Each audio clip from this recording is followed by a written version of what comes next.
Speaking about a very inspirational story, you had an experience like none other. Yeah, second to none. I think once in a lifetime experience. Bully the elephant, who I think has lived probably a life of misery from the day that he was born in terms of his life path, has been given a chance at a second life, which I think very few animals, certainly in South Africa at the moment, when you look at what's happening with rhinos and elephants and the poaching situation. We travelled to Inverdoorn in the Klein Karoo, where he was going to be introduced into the wild, which is the first wild free-roaming elephant in the area for nearly 200 years. They've got rock paintings of the elephants in that area, but it is something that has to be seen to be believed. Don't give too much away in the story. Let's take a look. Check it out. Let's go look.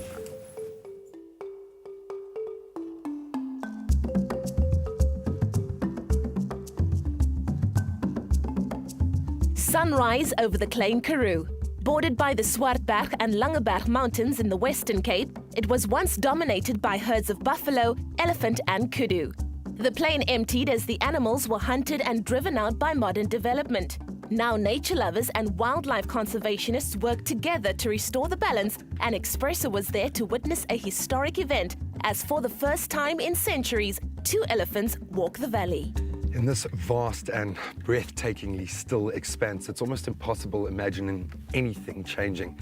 Yet today, here at the Inverdoorn Game Reserve, just a stone's throw away from Ceres, a story will culminate with the release of 2 equally awe-inspiring creatures. Duna and Bully will be released into the wild today, seeing the elephant return to the Klein Karoo, an event that will no doubt echo throughout the world. Today, we bring back one of Africa's greatest champions. Inverdoorn was once the second largest dry fruit farm in the Southern Hemisphere. The Wagner family turned it into a haven for wildlife. There are few feelings that match being out in the wild, certainly to this degree, where you can be on foot amongst some incredible creatures. But what makes it so much more special is knowing the efforts that are going into protecting these animals. Not just our rhinos, not just the elephants, but all of our wildlife and the ecosystem that goes with that. This is the kind of feel-good story you want to be a part of. Graham was excited to get his first glimpse of the elephants. At 26, Bully is the elder of the 2, while Duna is 12 years old. The 2 bonded while being rehabilitated at Elephants of Eden, SA's only elephant rehabilitation center, where so-called problem Bigfoots receive the care they need. Damien, the excitement is palpable. I can understand why this has been such a labor of love for you. Talk to us about what it's taken to get to this point, to be able to release these beautiful guys. It is, in 250 years, the first time elephants are going to be free roaming into the Little Karoo, which is a massive event and maybe giving the chance to conservation to take back what was taken many years ago. So we are giving back to elephants their kingdom and allowing them to walk free again into the Karoo. The 700-kilometer journey from Port Elizabeth to Ceres took careful planning. Moving their 6-ton and 3.5-ton bulks was no small task.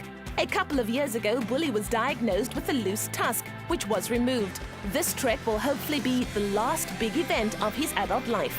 Bully had a very difficult life. He was born in captivity, taken away from his mom when he was a baby, worked for the cinema industry and the movie industry.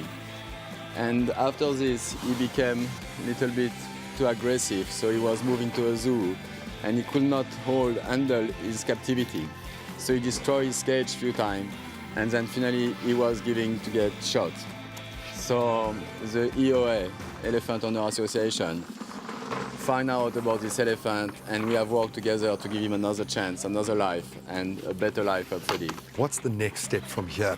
I know it's been a long journey, but I would imagine the battle is only halfway there. Where do we go from here? And the next step is what today we're going to release them, so they're going to now test freedom for the first time, and we're going to keep a very close eyes on them to make sure how it's going to happen their first encounter with rhinos and with other animals, to make sure that we can guarantee their safety and their comfort.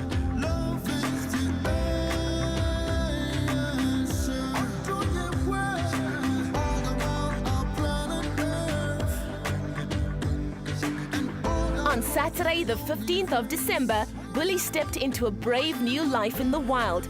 Duna shyly followed in his older friend's footsteps.